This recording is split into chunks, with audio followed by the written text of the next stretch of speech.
What's up, everyone? Welcome to MMAHOLIcs. I'm Antoine, and this is Nikki. Today, we're reacting to the UFC Honors Knockout of the Year, and then we're going to give our opinion for what we think should be Knockout of the Year for the year 2023. We hope you all had a very Merry Christmas, and it's still coming down from that excitement. And yeah, thank you for joining us today for this reaction of the UFC Honors Knockout of the Year. And with that, we're gonna get straight to it.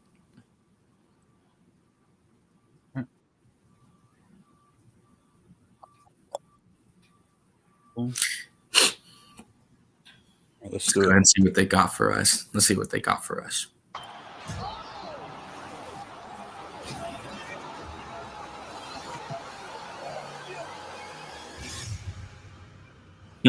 There we go. Again.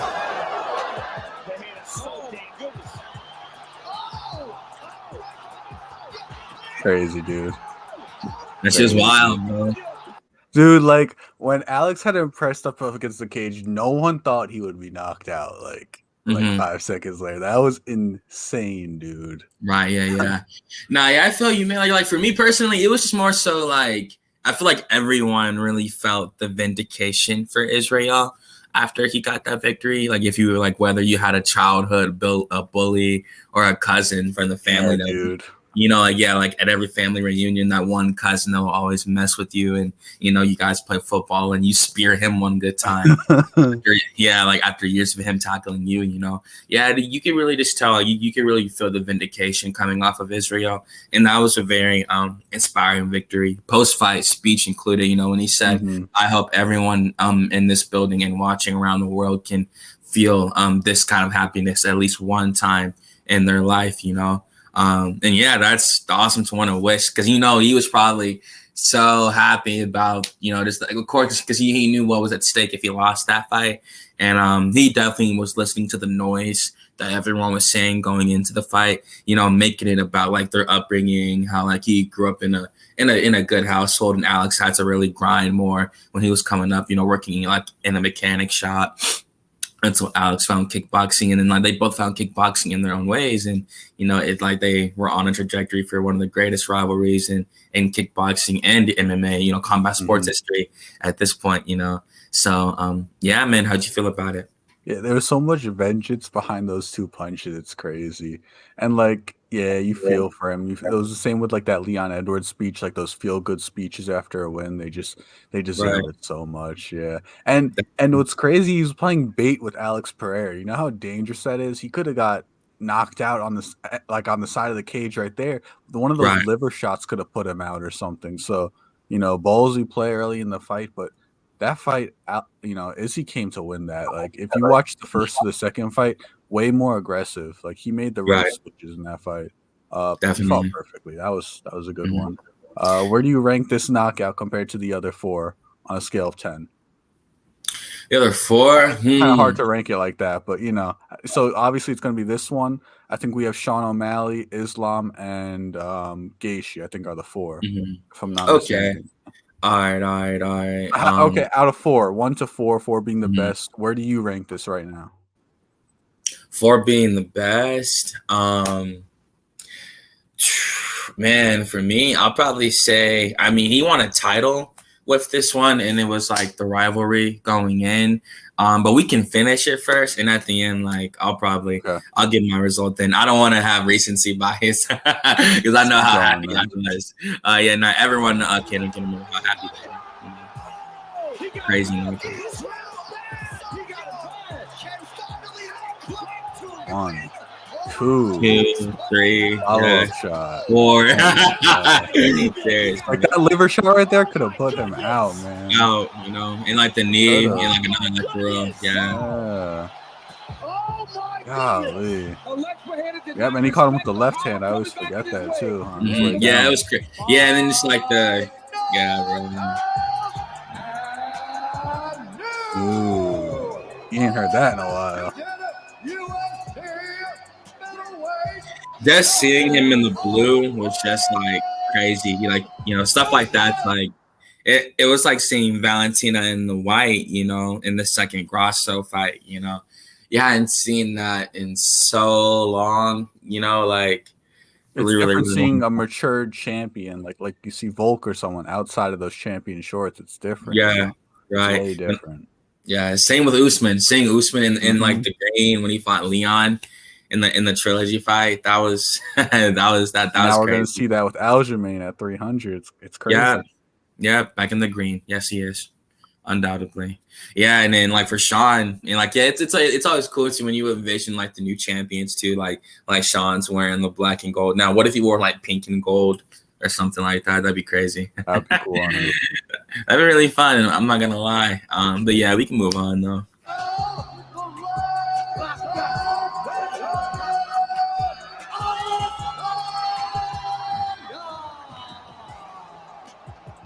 Beautiful knockout. I was watching this the other day. This was elbow right there. Yeah, man. It's crazy.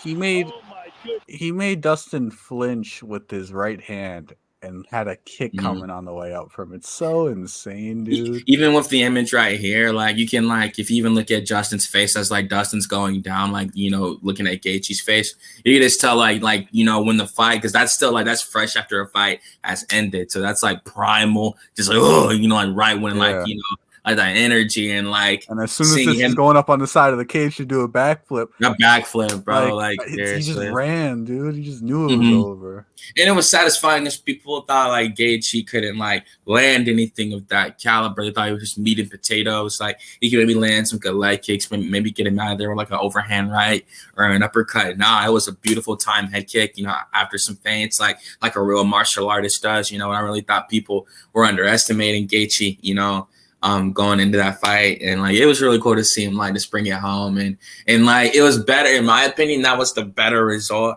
because now that set them up for a trilogy that they can do at any time, and it can headline a pay-per-view literally again, and they could do the BMF title fight literally again if they wanted to. And yeah, especially after an ending like that, like yeah, man, that was beautiful. We're gonna see what these guys are gonna do next. Like, of course, Dustin hasn't. I mean, he tweeted out 300. We're gonna see if they have a fight for him at UFC 300. That's how you know that card will be that stacked. If Dustin is on the prelims and Aljamain's on the prelims and like all that, like you know, like that'd be like absolutely crazy, you know. And for Gaethje, we know that he's still like waiting to, just waiting to get his title shot. You know, like he won this fight, clearly in devastating fashion, clearly. And yeah, I was kind of thinking like, you know, just how like the other pay-per-views of like 2024 are gonna like play out. Like I wonder when like Islam's gonna fight again, and like you know Leon maybe. Yeah. I'm really hoping though at one point that we do see the Edwards versus Makhachev fight. I would like to see Leon versus Islam. I think it'd be really cool. I know everyone is sick and tired of like the champ stuff, and I get it. Like everyone like they want to defend the belts. For me, for that fight, that's more so like circumstantial, because like they're in their primes right now, and I think it would just be like a really good fight. And yeah, like it would be cool for Islam because he could like fully escape out of shadow. If he were to win that fight, he would do something that Khabib had never done before. And it would officially make him one of the great. He's already one of the greatest fighters ever for sure. But if Islam were to, you know, get that, that'd be cool. And I only mentioned Islam because that would make him occupied. And with Gaethje, I'm hoping next year, like if Conor were to get past Chandler, I would love to see Gaethje versus Conor. That would be such a technical fight, dude. I would love that. Like that could be for the BMF, that like BMF belt. Conor's tweeted multiple times about wanting the BMF belt. Every time it's been fought for. Like when they fought for it the first time back in UFC 244 2019, he was like, I want it spit shined for me and stuff like that. So he's always claimed to want the belt. So I think it'd be really cool for Gaethje. And like Gaethje and Conor got beef. They've been talking trash the last like 4 years. So it'd be really, really cool to see that fight finally come to fruition. But yeah, you got any closing remarks on the knockout and the result that came from the knockout as well? It's just crazy because it's set up so much, and the lightweight division's already like so deep. There's so much like hypothetical around it as it is. So Right. this knockout's crazy. So because it's like, oh, off a knockout, you can't do a trilogy right away. And then there's so much, Max wanting to move up to lightweight. Max versus Dustin's the obvious fight. Like people saying Gaethje, but I don't see why Max is gonna fight Gaethje. The Dustin fight makes way more sense. And then Mm-hmm. there's talks about Charles versus Armin. So then Armin. what's up Yeah. with Justin? Is Justin going to get a title shot like soon? Are we about to hear this any day now? Right. It's so deep. And then, yeah, Connor and Chandler. Is that going to happen? When it happens, where do they both go? Lightweight is so interesting. And we got 2 lightweights on this list right here, so we're gonna talk about it some more. But it's interesting. Even like, yeah, and we're gonna move on in 2 seconds. But like one thing I will say though, like for this in particular, the UFC, I always like to say it's like an ongoing movie, y'all. I never like to be annoying with that. I know everyone sees it just, just a sport and just a fighting company. Some people see it as just, backyard fights, but with different styles. I see it as like, like a landscape of like these high level like martial artists that come from all over the world. And like they all really meet in this one place and they have to fight each other to get something that can change their lives, because it's what they chose to do with their lives. They could have done they could have did anything else. There's a way safer career than being a fighter, man. Like there's like some of these dudes could try to be soccer players or whatever. Soccer players obviously make way more money than MMA fighters, and they're more popular for sure. But like still, these dudes like these men and women chose martial arts, and like it's cool that they put the fights on for us. Like they're fighters, but they're also entertainers as well with the stuff they can do inside the octagon. Not your average human being on the street can throw a spinning back kick, Taekwondo style or like Kyokushin style and stuff like that. And I only said all that, y'all, because all this is going to come to a head really soon. Gaethje's 35, Connor's 35. We see what's happening with Tony. Dustin's 30. Are out the door.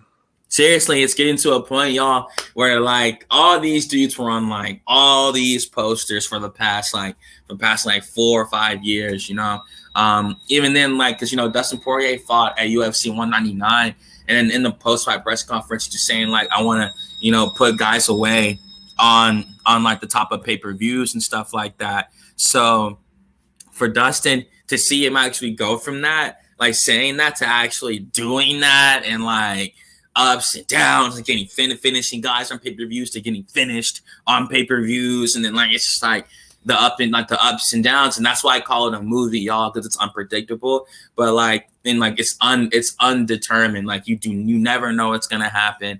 All you can and also it's the storylines too. None of this is of course they're gonna build it up, they're gonna hype it up. Even the fighters themselves are gonna talk some trash to sell the fight, but at the same time, the fights are real. We've had some real beefs definitely occur, like UFC 297, Strickland versus Duplessis. That's a real beef. And yeah, I was just saying that, y'all, because like it's gonna suck when all these dudes go, man. Like when they're all legends in the future. I always say the superstars of today are like the legends of tomorrow. You feel me? Regardless, people want to say about Gaethje, Poirier, all these dudes, they all won interim titles. You feel me? That alone, like it's gonna put them like around the history books forever. And like like even to fight for that, you have to be on a pay-per-view main event and stuff like that. So they'll forever be known, like for popular fighters, and like they help set the UFC up in like the modern era. They were the big pay-per-view stars that took them into the 300s and 350s and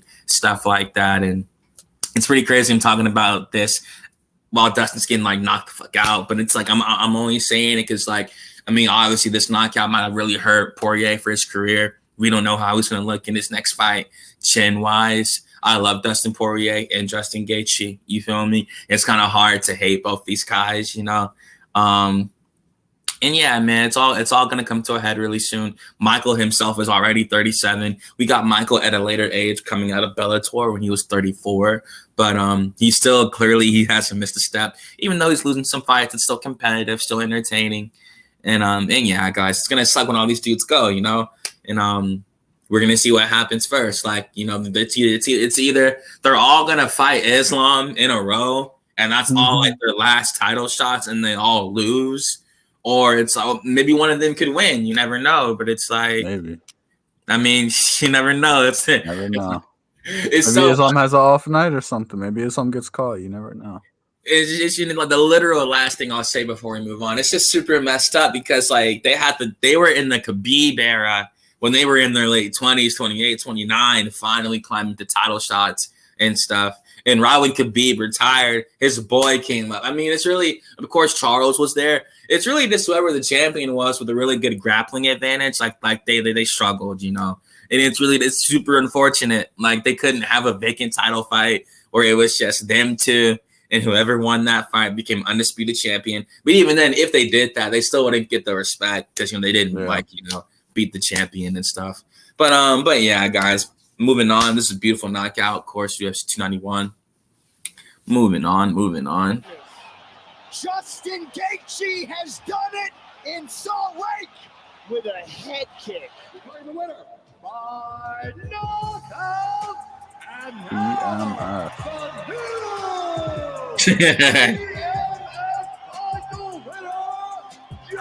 When he belted him, it was so awkward. I was like, I don't know. I remember thinking that was so awkward when Masvidal did it. Don't you usually go around the waist, put it on the shoulder? I don't know. I hope I just inspired you. That's what I'm here for. Early round and that shit was cool, man. Knockout of the year, more like ground and pound of the year. Like it was I was happy for Sean, like the culmination of like all that work, man, and like of course it was unfortunate for Aljamain. You feel me? It was very unfortunate for Aljamain Sterling at UFC 292. You feel me? There's a lot of stuff around that fight that people like talk about online and stuff like that. That obviously we know that Sean O'Malley fought at UFC 280 when he fought Petr Yan.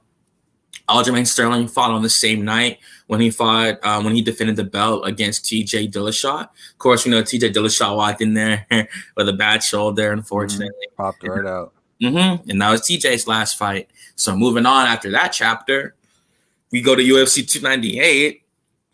Sterling's back on the card. And now Henry Cejudo's back in town. He beats Henry, has a 5-round fight, grappling, striking. Some people didn't like it. Some people did. It was what it was. That was a great fight. I don't care. That was a good fight. Right. And then, yeah, man, very technical fight. That fight ends. What happens in the cage? Literally right after Sean O'Malley walks in. Oh, man, that was pretty crazy, bro. And like, boom, they got they set the schedule. So even saying all that, y'all, like clearly, like Aljamain didn't get enough time off, like how O'Malley did. That was pretty significant time off. You feel me? It was like Sean fought in October, and then fight again until like August, like the next year, like calendar year or whatever. So of course it was what it was. I'll never say a fighter ducks no one. He ended up fighting him anyway. I do think the UFC wanted to shelf him a little bit, just to hold him on to the fight. I do think Henry was going to come back, but I do think Sean could have got the title shot at 288. But it was cool that, he let Henry come back because at least Aljamain got the Henry win on his resume, and we got to see what that fight looked like, Sterling versus Cejudo. So moving on to my ultimate point before we move on from this knockout, y'all.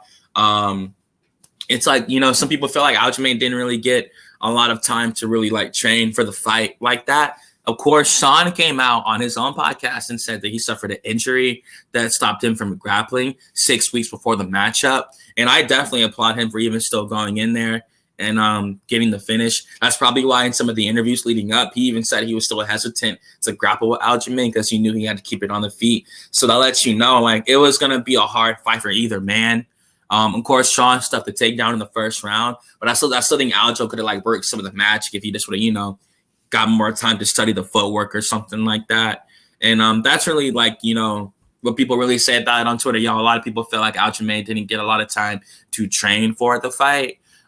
We know how the UFC kind of how they feel about Aljamain Sterling. How the whole Petr Yan knee situation. Even Joe Rogan himself says that was not Aljamain Sterling's fault.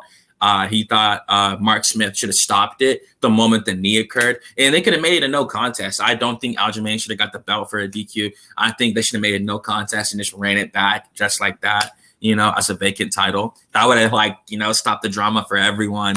You feel me? And they could have had an innocent rematch, And from then on there, Aljamain had that cloud over his head, and no matter what wins he got, what performances he did, he wasn't gonna win the fans over. And in order for and when he won the fans over, it was when he lost his fight. In case you guys didn't see, he was in the post fight, not the one in the cage, and when they leave the cage and all that. In the post fight press conference, he gave a lot of credit to Sean O'Malley for the great performance. Aljamain got a little emotional. He started to cry at one point, and that really won the fans over when he really wore his heart on his sleeve like that and really made no excuses and gave all credit to Sean O'Malley. You feel me? And on Sean's side, Sean had a lot of haters too. A lot of people thought Sean O'Malley would never, ever, ever even crack the top 10. He would never, ever, let alone be champion. They thought he would just smoke weed all day and just stream Call of Duty and just fight unranked fighters. And he ended up being the best 135-pound martial artist on the planet. When the fight was given to him, he won it. He could have went in there and lost, even with Aljamain, with the training camp, the short training camp, whatever.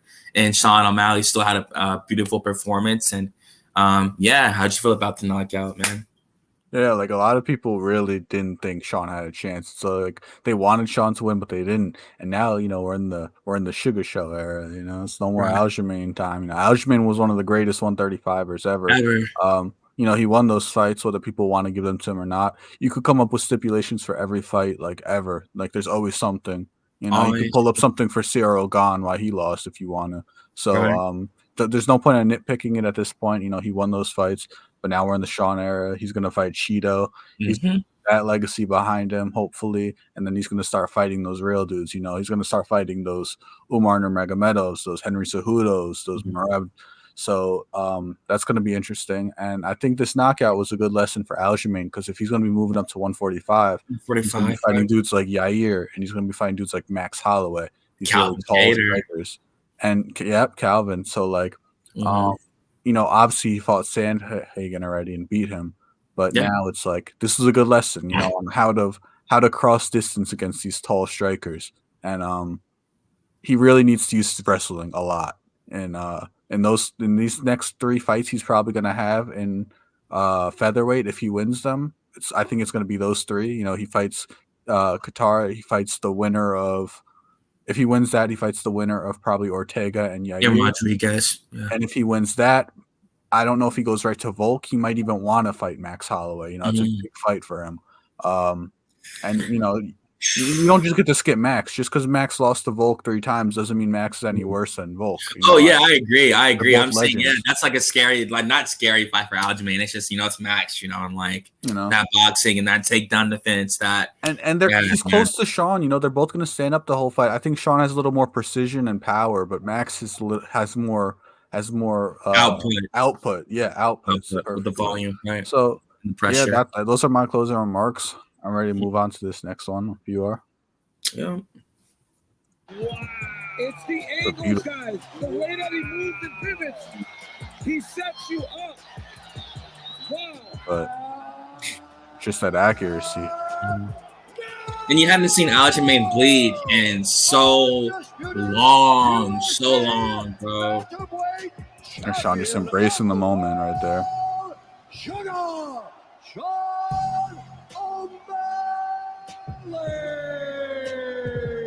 He knew his life changed right there. Here we go. Here we go. Bam. Crazy, dude. Huge moment in round 1. That'll do it. Crazy, dude.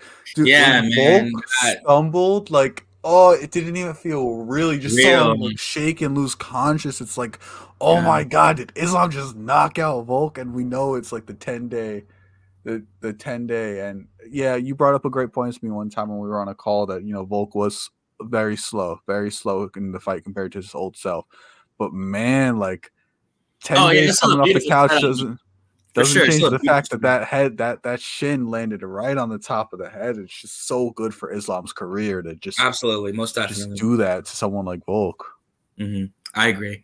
Yeah, no, I agree, man. And like, hey, like, you know, of course, like how you referenced on our phone call, everyone knows the situation. We took it on 10 days notice. Nobody wanted that. You know, of course, people were excited when the fight got made, but no one wanted like him to go in there on 10 to fight. We wanted a real second fight, a real, obviously. right? Yeah, a real rematch, you know, and like, and I was really happy for Islam. You know, he did what he was supposed to do. He could have, like, if you want to, it could have been a lose for him. If you would have went out there and went 5 rounds with him again, and like after he had no training camp, you'd be like, oh man, you couldn't finish on 10 days. No, so like, it's good that it was better for at least the end result, like more definitive end result that did happen like that. Not for Volkanovski's legacy, because that hurt to watch. I'm not gonna lie. Of course, we just watched again right here. I'm pretty sure some of the viewers feel the same. And yeah, man, but for Islam's career, like the highlight itself is going to do him numbers on like his next pay-per-view when the fans see that he's not going to do solid head kicks, especially if they know who Volkanovski is. Some of the casuals, so the hardcores are going to know the 10-day stuff, but the casuals just would have seen Volkanovski on like his own pay-per-view and then saw him get knocked out here when he took it on, whatever, 10 days notice, whatever. And yeah, man, like for Volkanovski, I felt bad, of course, like I just said. I mean, again, you know, I didn't want him to take the fight. They already had a backup that made weight and weighed in mid-twos Gamrot. I think they went into the back. You see Dana right there in his gray and black suit, literally in the bottom right corner. Literally. Yeah, next to Hasbulla. They went into the back room with Dana right there. And they were like, yo, Dana, so Charles can't do it. You know, you feel me? But we already got Gamrot, you know? And like, he heard Gamrot, and he was like, yeah. Call Justin. Yeah, he was like, yeah. Exactly. He said, make some phone calls. Then it's like, call Volkanovski. The thing that's so important to realize, like, people were like, oh, Volk lost this. Now he's gonna lose to Poirier. And it's annoying because at the beginning of this fight, what were we saying? Volk has nothing to lose, everything to gain. So why does him getting knocked out on 10 days notice? He came in, he flew across the world. I actually don't know how far Abu Dhabi is from Australia. From Australia, I get it. He flew over there, got knocked out, sure, but how does this affect his legacy? How does this affect what he did against Korean Zombie, against Ortega, against Holloway, against Islam in the first fight? How does him getting knocked out in a chance fight where he was the underdog, right? Like Volk was the underdog. How does this affect his career? Like, sure, he got knocked out. He has a knockout on his record, but this doesn't take away from all he accomplished. All the things he's done. This was also so big for Islam because there's so many people who just don't like him because of the Khabib, because of he's from Dagestan. People don't like the Russian wrestlers because he wrestles. Right. And now he has a head kick knockout. The same thing that Charles got. The same thing that Gaethje got. Now he has one. Leon has. He has a head kick knockout. Those are those things. It's like strikers. Everyone's like, oh, Islam's fighting. They're like, oh, hey, bro, go watch this UFC countdown. But that Islam dude, he's just a wrestler. And they're watching, and now they see a head kick knockout. I thought you said he was a wrestler. What about that knockout he did on the bald guy? It's like, that's really good for him. You know, Islam, just continue to get these knockouts. I mean, that would be so big for him. I was watching a Cejudo breakdown, and him versus Leon stacked up. I mean, Islam only has 3 knockouts. Right. And we know he's not known for it, but it's obvious his striking is really good. And some people say his striking is better than Khabib's. I mean, I think so. I think it's way more disciplined. I think it's, you know, so that comparison between them two, obviously they come from the same cloth, but they're very different fighters. Khabib was a way better wrestling and you know, he's way better at wrestling. Pressure fighter, yeah, like there's no doubt about that, but Islam's got the stand up for sure. I mean, Khabib was just throwing shit. Like it's cool. It's cool, man. It's great to see him separate himself like this.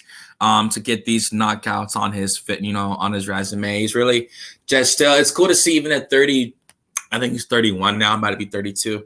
It's cool to see he's still developing as a fighter, still working on his striking. You know, he already knows he can grapple. You know, he has like a master of sport in sambo and all that. So he definitely knows he can wrestle and all that. That's already. I don't need to work on that anymore. I always want to keep it fine tuned and sharpened up. But you know, he definitely wants to work on the striking more. which it's definitely paying dividends, like how it did in this fight. And before we move on, we're going to see what happens at UFC 298. Volkanovski already has his next fight announced coming back from this. He said at the seasonal press conference that he's feeling good. He's okay. He said, of course, he was just very vulnerable after the knockout. He was crying and stuff, which is very, very, very understandable, of course. And yeah, and we're gonna see what happens. Hopefully he can get it done in Anaheim. Or it might be in like a new era coming in featherweight, gotta see. But let's do it. Hell yeah. That's it for the video. So this is our outro right here. All right, bet. Yeah. Okay, yeah. So even like going through all the knockouts and stuff, yeah, that's why I'm glad I wanted to watch all of them. For me, I'll probably, man, I'm gonna go with Adesanya and Pereira for the knockout. I'm gonna go with Israel. I just really liked just like the emotion he conveyed, man. He didn't try to hide it. That was the most hype I'd ever gotten for a knockout in a really, really, really long time. Just because, again, everyone knew the stakes that, what was at stake for that? What was at stake for that fight? And Israel had probably trained the hardest I'd ever trained for a fight in a really long time. I even think he suffered like a knee injury at one point in the training camp, and still kept training through it, kept grappling after rehabbing it a little bit. And that it's one of the greatest rivalries in combat sports history. Both guys are future Hall of Famers, so that image of both of them finishing each other will forever be a thing. And it's just a crazy storyline. The fact that it's a real story. It's like how I just talked about the movies earlier, and that's like a real Israel could literally in 50 when he's 50 years old, retired and a millionaire, all that, he can literally hire a writer or do it himself to write a film about his life. Having seen it would be an action film, and you really have to. It wouldn't be cliche neither, because he would have lost to Alex in kickboxing, and those that weren't even born yet when that happened in the UFC. That they're gonna watch that story and see a UFC 281 when he was the champion. He was he was that guy now, and his nemesis came back and he lost. He didn't win. He actually lost that night after winning the whole fight, after almost finishing him in the first round. He lost in the fifth round, and it was just for him to go through all that all that adversity, especially with the fans switching up left and right, like wildfire, that were loving Israel. Of course, from the Jared Cannonier, from the Yoel Romero to the Jared Cannonier title defenses and stuff, the whole leg kick title defenses. I get it. People didn't really like those. But when Israel gets inspired, he definitely brings the fight a really entertaining fight. With 281 and with 287. And yeah, man, it was he won a title with it. And it's the rivalry as well. Both guys are golden names. They back and forth, and it's the storyline too. It was not cliche. Israel lose and had to come back, and he almost lost a rematch in MMA and all that, and he ended up winning it with a flash KO, and it was that was like a movie, itself that night, So, which one you going with? Yeah, if I had to rank them, 4 being the worst, 1 being the best, I would put at 4 the Sean O'Malley. Just because it wasn't really as much of a knockout. He had to do a lot of ground and pound to get the stoppage. So I'm not going to put that higher than anything else. At number 3, I'm going to put Gaethje, because between his and Islam's, I think Islam's is a little better. I don't know. I just prefer it a little more. And then it's hard because I really want to put Islam 1. It's just like that Adesanya one. It's those 2 punch and the dude's out cold on his back, and it's hard between those two. I just feel like you can't deny Adesanya that knockout of the year, though. He deserved it. Right. He's gonna be back, dude. He's gonna be back. People are gonna doubt him because of his last performance. He just got outclassed, had a bad night. You're allowed to have bad nights. Everyone does. We all have bad if we have bad days, he could have bad nights, So he's gonna be back sooner than we think, and he might come right back for that belt, You're gonna see, man.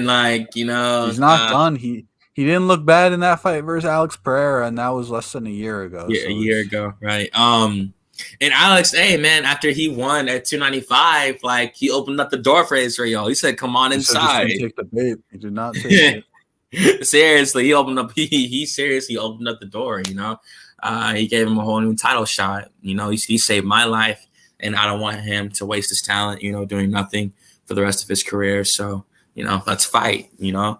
And he said, "Come to daddy." You feel me? He said, "Come to daddy, bro." Like, come on. So it's like, come on, man. And it's still not over. It's still not over. His nemesis had to go. It's like Israel beat him, and like Alex like slithered back into the ground, and like, but he came back in like a bigger form, and, right? Seriously, now he's a 205 and now he's a bigger, better version of himself. And, like, come on. It's so crazy. For real. Yeah, but if I had to rank mine, I'm gonna go with Israel for the best one. Second best, I like Gaethje over Dustin. Again, I thought a lot of people really doubted Gaethje, and they thought it was just like he just can't win it. They just can't like mentally envision him just finishing Dustin for some reason. You know, like Gaethje's just like that's still that same fighter from 2018, 2019, you know, a totally different fighter now. And we're going to see when he fights for the belt, you know, probably be his last title run. He's about to be 35, if not 35 already. And in the lightweight division, that's very, very hard. You know, he's 4 years older than Islam, to put it in perspective, you know. And yeah, after that, damn, I might have forgot the knockouts. Oh yeah, Islam. I'll put Sean at 3, because I was happy for him to win the belt like that. Again, he had a lot of haters, just like Aljamain did. Both guys had a lot of haters in that fight. Don't let the crowd that, you know, it was in Boston and all that. And O'Malley has an Irish last name, of course, O'Malley. Like, don't let that kind of stuff like fool you from like the masses, you know, online and stuff like that. O'Malley gets a lot of criticizers, stuff like that, for his, you know, how he has his relationship with like the mother of his child and stuff like that. They're always criticizing Sean O'Malley, his hair, his face tattoos, all of it, you know. And like, you know, if you didn't know who he was and you saw him on the street, people would try to judge him. But little what they know, like he's a professional athlete and a world-class martial artist, you know. So, you know, in a professional, not professional, successful businessman as well. Very, very, very successful businessman, whether it's marketing, his clothing brand, his stream account, his Twitch streams, all that kind of stuff. So, and yeah, my fourth one, I'll probably go with Islam, only because like it's not even taking away from him. It was like, you know, Volkanovski didn't get the chance to train. We saw how the fight looked when he did get a chance to train for it. Of course, Islam made adjustments too. You heard him in the post-fight saying we drilled the head kick for Charles, but we used it on Volkanovski anyway. And yeah, he has something along those lines. They were training the head kick for Charles Oliveira, and they was, you know, they used it on Volk, you know, and it worked amazingly. So, and yeah, man. So that was really it for me. You know, had to go through the best knockouts of the year. Oh yeah, y'all, our opinions. I was going to say the Israel Adesanya knockout. If it wasn't on the list, of course it was gonna be. Again, it's for like, you know, the positive result and stuff like that. But if I had to give one for this year, I might say like Roman Kopylov when he did the head kick knockout over Claudio Ribeiro. I thought that was a pretty devastating head kick. It was a beautiful knockout over Claudio Ribeiro. And like an honorable mention, when Ismael Bonfim did the flying knee over Terrence McKinney. Yeah, and you see Terrence McKinney like, yeah, the face plant and stuff like that. I would say those two for my honorable mentions. I would give an honorable mention definitely to Benoit Saint Denis. That head kick. Oh yeah, running away and just threw a head kick right to his face was insane. That's one off the top of my head. Anything else that I could think of that was insane? I'm drawing a blank right now. Like, yeah, I can't think of anything off the top of my head. Maybe Derek Lewis didn't put him out right away with the flying knee, but He put him out. That was a good one. Oh yeah, over Marcos Rogerio de Lima. Yeah. You know, it was great, man. It was a good year for knockouts. Like I remember, like a UFC 290, there was a bunch of knockouts alone on that card. Like when Jesus Aguilar knocked out Shannon Ross in 17 seconds. Like, come on now. Like there were so many. Like that was crazy. You know, even looking back on it. But yeah, y'all, this was the UFC Honors Knockout of the Year. We're gonna review all the other UFC honors that they do, all the other categories like Fighter of the Year, Female Fighter of the Year, who we thought should have been. Those categories won't be as long as these were, because all these fights were like in like all these knockouts were like in championship main event fights. And we had discussed the result that came from them to give our opinion on the knockout of when it happened at that time. And this is how we felt about how it affected the division. Every single main event, I mean, like, you know, in a division is obviously going to affect the division in a massive way. And when it ends in a head kick knockout like that, it's, you know, it leaves you walking away like, you know, like leaving like, holy shit, you know, like seriously. So that's it from me, unless you're good, Nikki, and there's something else you think you want to do, or. That's it for me, guys. Don't forget to like, comment, subscribe. Drop some comments down there. See what you want to see next. Turn that bell on Twitter. Turn that notification sound on. You could go join us whenever we go live. Appreciate you guys for coming out here. Have a happy New Year. Absolutely. God bless you guys. Stay safe. And again, guys, on our next videos, they'll be kind of shorter.